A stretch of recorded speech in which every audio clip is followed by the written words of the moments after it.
After my last video on A24, I saw a comment online. The worst reporting I've ever seen. The creator knows next to nothing about how investments work. Yeah, well, that's just like your opinion, man. Now, I'm used to these kind of comments on some of my videos, but this one stood out to me. It wasn't your typical being accused of having a hate boner for A24. With sex masochism, then it is allowed, but not in other situations. At first glance, it felt a little bit personal. I went away and spoke to some trusted experts on what they think about Channel 69. Channel 69 is a disaster. Worst reporting I ever saw. He doesn't know numbers. I know numbers, huge numbers. Channel 69 is frankly a disaster. Channel 69 did. Guy has clearly been taking those vaccinations. Put your manners back in and get yourself some popcorn. Okay, seems to be a theme. Let's try again. I've got a couple of big voices. They'll support me. Channel 69 is the only voice I trust outside of the ones in my head. Mama always said life is like a box of chocolates. Enough on that. But going back to the comment again, something stood out. This is a top commenter on the A24 subreddit, and they very specifically talked about the Thrive valuation. I didn't talk about the Thrive valuation in our video. It was mentioned at the top of a graphic, but I looked at the Eldridge Industries, I looked at the PMC angle. Why was this person specifically focusing on that point? And why are they saying I know next to nothing about how investments work? Really? Oh, so that's how you're gonna play it. So this worst reporter took a closer look at the Reddit account. Turns out this person was a former mod of the A24 subreddit, and they had a link in their bio to a book that's about to be released that they've co-authored on A24. The New Wave, Empowering Artists and Transforming Modern Cinema. This isn't just a throwaway comment by some troll. This is someone who's got skin in the game. And from their side, A24 needs to be seen as this pariah, this saviour of cinema. I thought, what if they're laying breadcrumbs here? Maybe they're so confident in their approach to this, they're not trolling me, they're taunting me with the truth because they're arrogant enough to think, I don't understand it. And those breadcrumbs have taken me somewhere I didn't expect to be. So stick with us and find out whether this internet John Doe is leading us down a path where my head ends up in a box, or we get right to the top.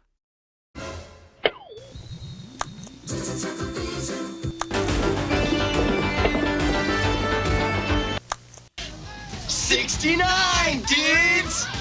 Let's start with assessing our John Doe, the commenter. Now we know they're co-author of a book praising A24, and that's the biggest tell here. It's confirmation bias. They're professionally and perhaps even emotionally invested in the brand's prestige.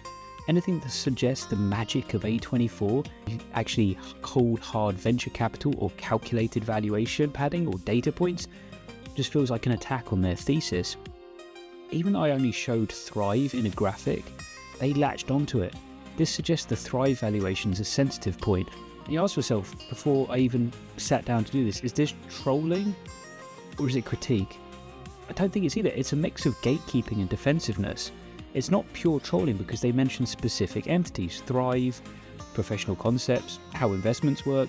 They're trying to use authority to shut me down, but it's not constructive. Instead of saying, I think you misrepresented the Series B round of funding because of this or because of that, they went straight to worst reporting and tinfoil hat.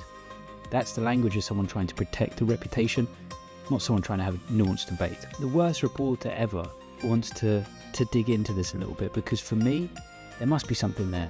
Let's take a look at that Thrive valuation. Let's see if there's anything of interest there. And the way I look at it, the commentator's not a troll, they're an insider who's left me a clue. This is a breadcrumb. They explicitly mentioned the Thrive valuation. They're not insulting just me, they're daring me to see what they see. Now I promise to keep the graphs and the spreadsheets, the real sexy stuff to a bare minimum. I think it's important to have a look at this whole idea, the search for the $3.5 billion. Okay, so Thrive Capital did something called Series B funding. It's basically the second major round of venture capital. This is used by companies that have proven their business model to scale aggressively, expand market reach, grow teams, and build infrastructure. Series B should not be looked here in this case as a purchase of a movie studio, but more as a tech round. Thrive Capital didn't arrive at a $3.5 billion valuation of A24 by purely looking at ticket sales and revenue. They arrived at it by applying a SaaS, software as a service logic, to a creative brand. See, in traditional film, you value a company on its library, what it's already made. In a Series B tech round, you value it on its platform, how much it can sell in the future. The theory there, Thrive believes A24 has achieved brand immunity, meaning the audience doesn't just go to see a movie, they go to see an A24 movie. They looked at A24's direct-to-consumer data with their AAA24 membership program and high-margin merch. Thrive is valuing them as a lifestyle subscription service, not a production house. Now, one thing that's very important though is you need to look at how standard studios have a multiple against them. Their valuation is like 1 to 2 times their revenue, traditionally. So what Thrive did was it looked at A24 like a company like Disney in its prime, or Netflix rather than Lionsgate or Sony Pictures. Now, they think that A24, because it owns its distribution, has a vertical relationship with its fans, merch, membership, movies, it deserves a tech multiple, and that's where that 11.6 times valuation comes in. They're betting that A24 can eventually monetize its fan base at a much higher lifetime value than a movie theatre can. And they think about this because there's this scarcity in the industry. A24 is the only cool indie left that hasn't been fully swallowed by a conglomerate. Thrive knows that Apple, Amazon or Netflix will eventually want to buy the cool factor that A24 owns. If a major tech giant eventually buys A24 for $5 billion just to own the brand name and the library, Thrive's $3.5 billion entry point looks like a bargain. The Series B funding wasn't based on current profits, it's based on a future exit price. And now the film part, this is really important. Thrive's capital that was raised, it wasn't for better movies, it's for scale, okay? Thrive's capital was earmarked for international expansion and commercial action.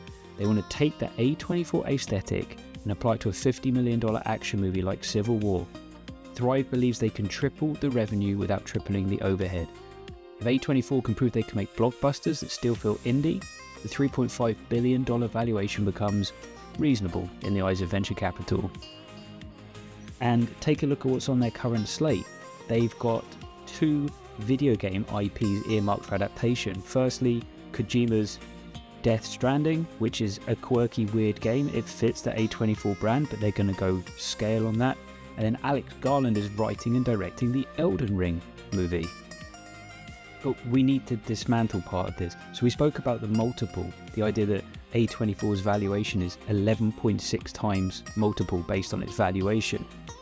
Let's look at the massive MGM Studios Amazon deal. That included the entire James Bond franchise, and that was only a 5.6 multiple. This is not film investment, it's a tech unicorn investment. We're pointing out the valuation is a speculative bubble that requires A24 to stop being an indie studio and start being a software level growth engine. To give Thrive a standard venture capital return of 3 to 5 times, A24 now has to find a way to become a $10 to $15 billion company. You cannot become a $15 billion company by riding that new wave and creating Oscar-winning dramas for $5 million. You can only get there through mass market commercialization, franchises, aggressive merchandising. So that box we're going to open that doesn't have my head in it, I hope, it's the realization that the commenter is defending the very money that is forcing A24 to abandon the art that they claim to love. If you look at Lionsgate as an example, they're valued at around $2 billion. They own the rights to 20,000 films, meaning that Lionsgate is valued at $100,000 per film. A24 is being valued at $3.5 billion and owns roughly 150 movies. They're being valued at $23 million per film. This just proves that $3.5 billion isn't about movies, it's for the logo. Thrive Capital was founded by Josh Kushner when he was 25 years old. He made legendary early bets on Instagram, Slack, Spotify. Now it's important to point out that yes, he is the younger brother of Jared Kushner, Donald Trump's son-in-law and former senior advisor. Unlike Jared, who went all in the Trump administration. Literally.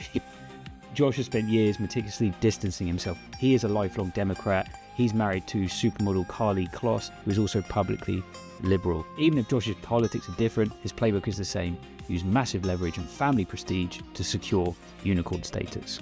In summary, the worst reporter ever was told that he doesn't understand how investments work. You're right. I don't understand how a company with $300 million in revenue is worth $3.5 billion unless the plan is to stop making the art that built the brand that you wrote your book about.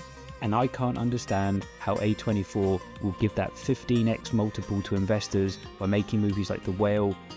You told me I knew next to nothing, so I opened that box and you were right about one thing. The Thrive investment changes everything. I don't think you're going to like what the math says about the future of the studio you wrote about. Channel 69 is a disaster. Worst reporting I ever saw.